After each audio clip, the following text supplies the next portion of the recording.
Welcome to the Title I Comparability webinar. My name is Jackie Godbout from the Maine Department of Education Federal ESEA Programs team. I serve as a Title I specialist. I will be explaining the requirements of comparability, who has to demonstrate comparability, when comparability certification is due, some definitions, and how to complete the comparability report. Title I comparability is under Section 1118C of the Title I statute. It requires that a school administrative unit use its state and local resources in an equitable way to provide educational services in Title I schools that are comparable to non-Title I-A schools. If all schools are Title I schools, then educational resources must be comparable among the Title I schools. Staff-student ratios are the resources being compared in this process.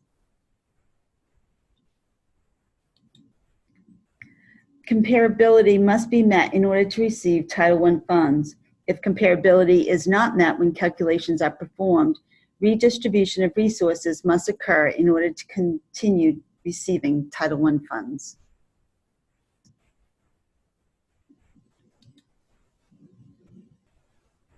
Comparability is determined using October 2019 student enrollment and staff data counts. The report is due by December 6, 2019, and is mailed to ESEA Federal Programs Team, Maine Department of Education, 23 State House Station, Augusta, Maine, 04333-0023.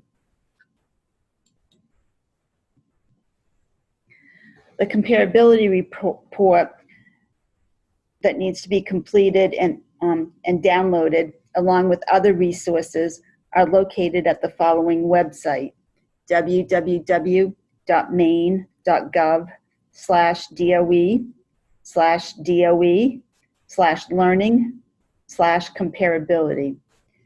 The Word document is a manual entry document and performs no calculations. The Excel document assists with the calculations and comparability determinations in the Part 2 through 4 worksheets. I would recommend using the Excel workbook.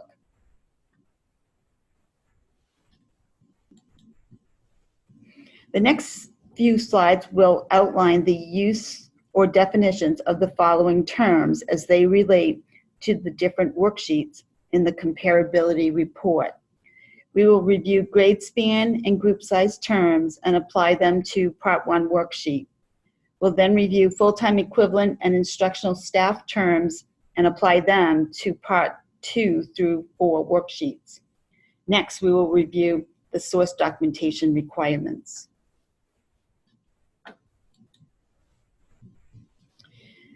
In the Part 1 worksheet, Section A, grade span refers to the beginning and ending grade levels of a school building. The Part 1 worksheet, Section B, looks to create comparable grade span groupings based on the grade span of the schools from Section A. Schools can be considered comparable or similar if the grade spans differ by 1 or 2 grade levels.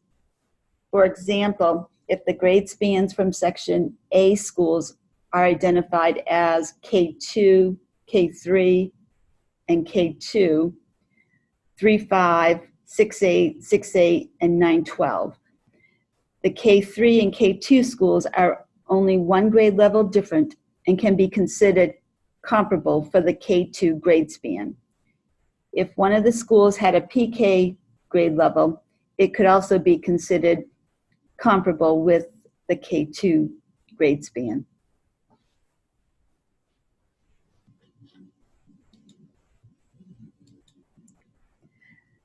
The next term is group size, smaller, larger, or exempt. Here are the rules on making the group size determinations. A school is exempt in this process if it has 100 or fewer students.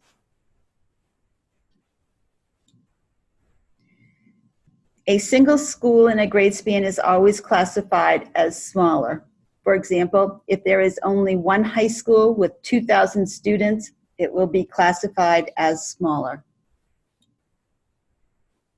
In a specific grade span, if the highest enrollment school is not twice the lowest non-exempt school enrollment, then the schools are classified as smaller.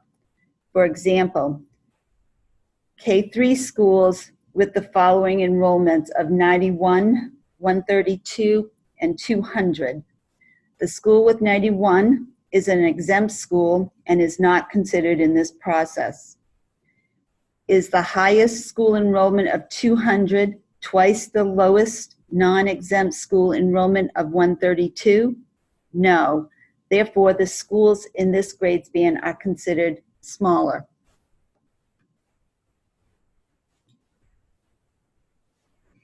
The larger and smaller group sizes are used if the highest school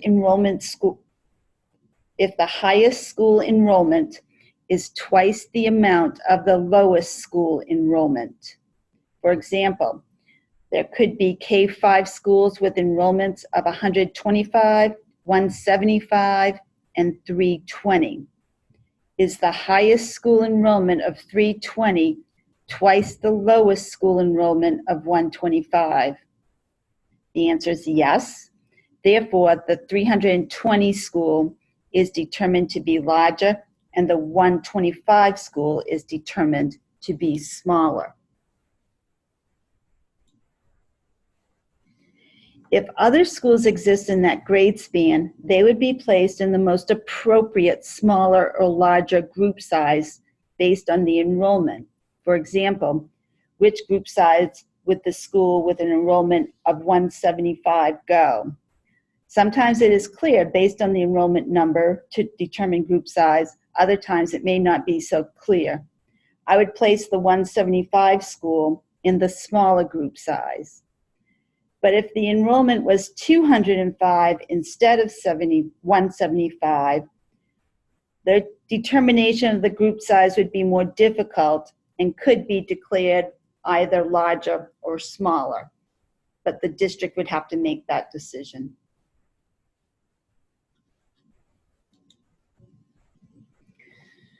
So let's start taking a look at the Part 1 worksheet, Section A. Here is where all schools with their appropriate data elements are entered. The data elements are school name, grade span, enrollment, Title I participation, and group size. It is suggested that schools be listed in order by similar grade spans, and within the grade spans, from low to high enrollment numbers. This order allows for easier group size determinations. In looking at this completed worksheet sample, River Elementary is a K-2 school, has an enrollment of 91, and is considered exempt following Rule 1 from the previous slide. Yellow Elementary is a K-3 school, has an enrollment of 132, and is considered smaller following Rule 3 from the previous slide. Pink Elementary is a K-2 school, has an enrollment of 175, and is considered smaller following Rule 3 from the previous slide. Green Elementary is a 3-5 school, has an enrollment of 404, and is considered smaller following Rule 2 from the previous slide. J.B. Adams Middle School is a 6-8 school, has an enrollment of 245, and is considered smaller following Rule 4 on the previous slide. T.B. Gray Middle School is also a 6-8 school, has an enrollment of 500, and is considered larger following Rule 4 from the previous slide. All Around High School is a 9-12 school, has an enrollment of 750, and is considered smaller following Rule 2 from the previous slide. Title I participation is a yes if the school receives Title I funding, and is a no if the school does not receive Title I funding.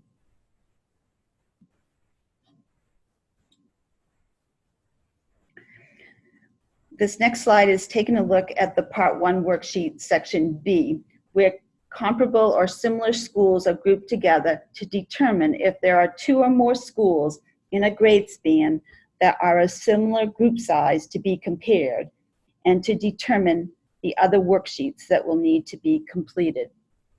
The first grade span based on the Part 1 worksheet, Section A, is the K-3 span. I stated earlier that schools with a 1 grade level difference could be grouped together. There are 2 smaller schools that are Title I from the Section 1 worksheet, so the number is 2. So the number 2 is entered in the appropriate cell in Section B. There is also 1 exempt school in this grade span. The next 3-5 grade span has only 1 smaller school. The next 6-8 grade span has 1 smaller Title I school and 1 larger non-Title I school. The next 9-12 grade span has 1 smaller non-Title I school. Section B should account for all the schools listed in Section A. Like I said before, we are looking for a grade span in group size where there are 2 or more schools. The only area that has 2 or more schools is the K-2-3 grade span, both Title I schools in the smaller group size. This would require completion of the Part 4 worksheet.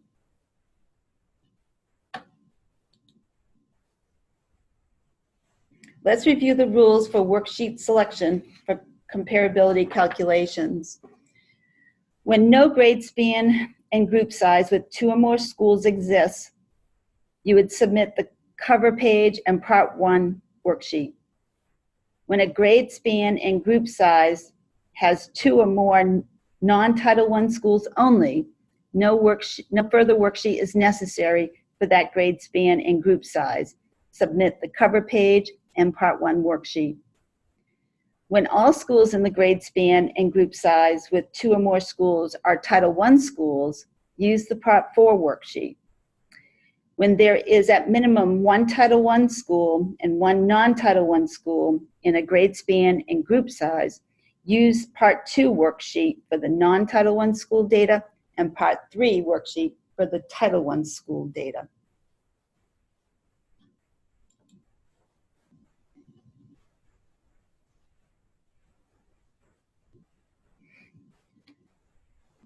This slide will allow us to take a look at the Part 1 worksheet again with a minor school enrollment adjustment and determine which worksheets would now be used.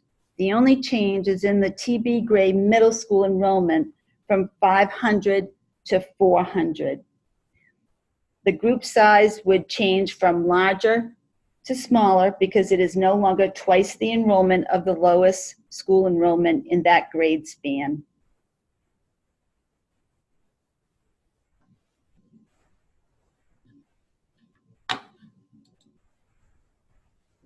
Looking at Section B, what change would this make? The K-2-3 grade span has the 2 smaller Title I schools and needs to have the Part 4 worksheet completed. The 6-8 grade span in the smaller group size has a Title I school and a non-Title I school. Therefore, the Part 2 worksheet would be completed for the non-Title I school data, and the Part 3 worksheet would be completed using the Title I school data.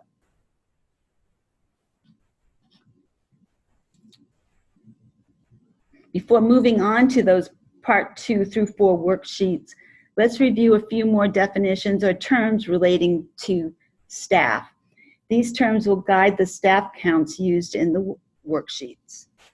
Full-time equivalent is a term used to determine the number of full-time instructional paid staff with state and local resources for each school. Prorate each part-time staff person for each school to the nearest 10th and add to the full-time staff to determine the total full-time equivalent for all instructional staff for that school. You must use the same standard and definition of instructional staff and FTE across all schools. Stipend activity time is not included in the FTE count.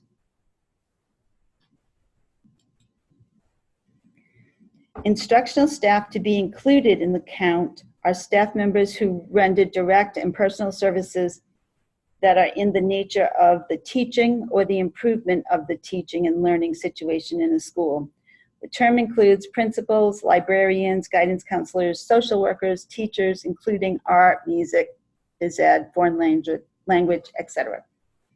The term also includes educational technicians or other paraprofessional personnel, including clerical personnel employed to assist instructional staff members in providing these services.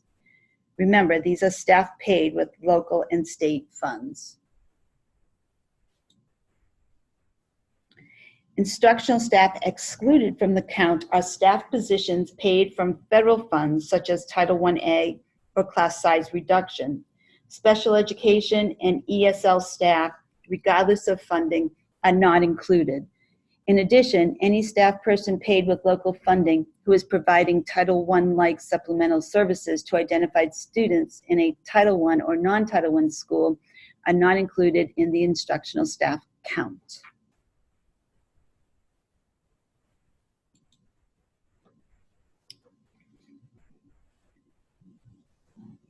Back to the Part 1 worksheet, Section B indicates the 6-8 grade span with the smaller group size needs to use a Part 2 and Part 3 worksheets, as one of the schools is a non-Title I school and one is a Title I school. The calculations in the worksheets need to demonstrate that the Title I school receives comparable staff resources when compared to the non-Title I school. This is the Part 2 worksheet for the non-Title I school. It is necessary to complete the top row with the grade span and group size. Then complete column 1 with the name of the non-Title I school or schools, column 2 with the actual grade spans, column 3 with the enrollments, and column 4 with the full-time equivalent staff counts. The Excel formatted template of the comparability report calculates the remaining purple cells. We'll review some of the results. The staff-student ratio for each school is determined in column 6, and the average ratio for all the non-Title I schools is determined in cell 6A. It is 16.87. This ratio in 6A is then multiplied by 110% to set a variability ceiling of 18.56. Each of the Title I schools' staff-student ratios must be below 18.56 to meet comparability. Note that column 5 and 7 are blacked out. Initially, those columns are not necessary to be completed. Salary data would be needed only if comparability is not met using the staff-student ratios.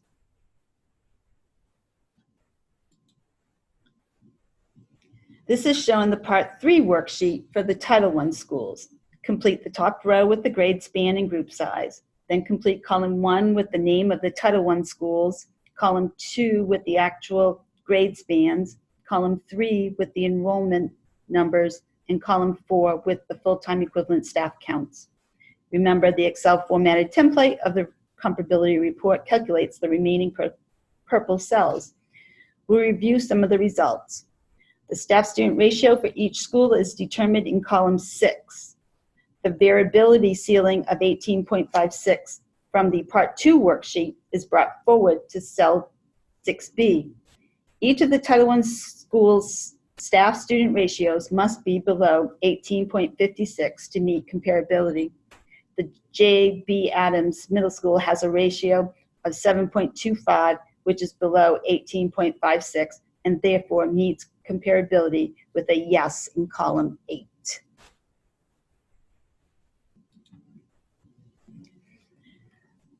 Next is the Part 4 worksheet for the K2-3 grade span and smaller group size with all Title I schools. Like the other worksheets, it is necessary to complete the top row with the grade span and size group. Then complete column 1 with the name of the Title I schools, column 2 with the actual grade spans, column 3 with the enrollments, and column 4 with the FTE staff count. The Excel formatted template will calculate the remaining purple cells. The staff-student ratio for each school is determined in column 6, and the average ratio for all the Title I schools is determined in cell 6A. It is 10.54. This ratio in 6A is then multiplied by 110% by the 110% to set a variability ceiling of 11.6. Each of the Title I schools' staff-student ratios must be below 11.6 to meet comparability. The yellow elementary ratio in column 6 is 9.56 and is below 11.6. Column 8 indicates yes, this school meets comparability. Pink elementary school's ratio is 11.43 and is below 11.6, so column 8 is also a yes to meet comparability. If a school was above 11.6 and was a no for comparability, the SAU would gather the salary costs for all the FTE staff for each school and enter the amounts in column 5 and perform the per pupil cost calculations for column 7. You can look in the sample 3 document that's posted out on our web on the comparability homepage.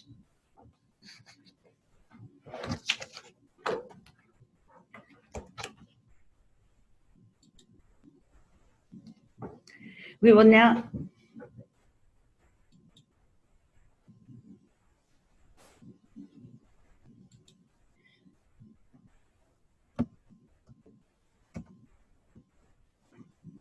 in some instances, school-wide schools may use different processes for comparability based on the consolidation of funds.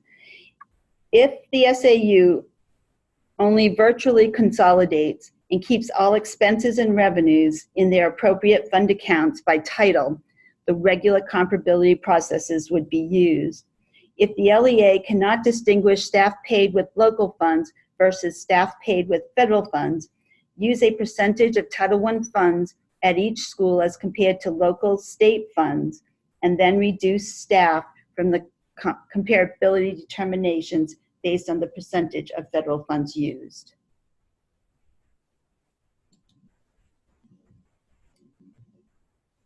We will now review source documentation requirements for student enrollment. The enrollment is needed for all schools in the Part 1, Section A worksheet. You can use any of the following enrollment counts: a summary report from the SAU's school information system for any day in October 2019, the information from the October 2019 ED 534 school nutrition report, or data from other student enrollment reports from an official website such as Maine DOE enrollment reports for October 2019. Source documentation should be maintained with a copy of the comparability report and is forwarded with the report to the Maine DOE only when an asterisk appears near the district's name on the comparability report announcement notice, which is also posted to our website.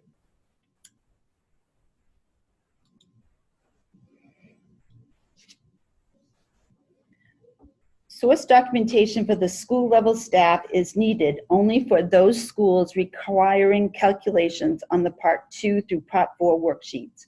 You can use existing staff reports.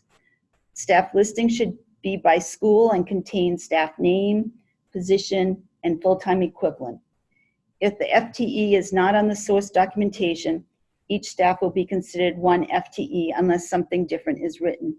If the staff listing used shows all staff, cross out those that are allowed to be excluded, but make sure it is clear why they are being excluded, i.e. the position is identified as special ed or Title I or class size reduction. Ensure that allowable instructional ed techs and other instructional staff are included. You can go back to slides 15 and 16 to review the included and excluded staff.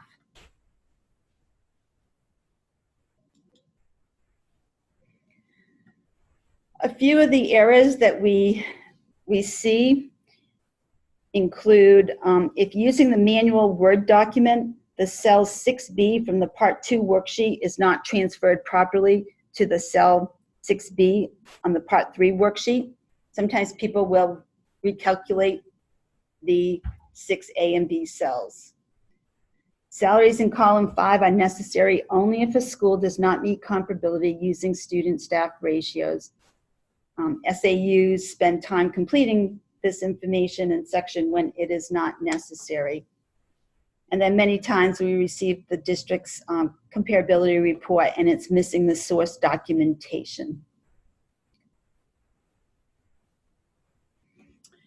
Completed sample forms are available on the Title I Comparability webpage located at www.maine.gov/DOE/DOE again, /learning/comparability. Sample 1 is easy, where just the cover page and Part 1 worksheet are submitted. Sample 2 uses only the Part 4 worksheet, and Sample 3 shows all the worksheets, plus it shows the salary columns used on the Part 2 and Part 3 worksheets. If you have any questions, feel free to email them to me at jackie.godbout@maine.gov. I will use them to create a frequently asked question document that I will post and update periodically on the comparability website. This concludes the webinar for guidance on Title I comparability. For additional questions, reach out to me, Jackie Godbout. My phone number is 624-6712. My email is jackie.godbout@maine.gov. Or Monique Sullivan, her phone number is 624-6723, and her email is monique.sullivan@maine.gov. Thank you for your time.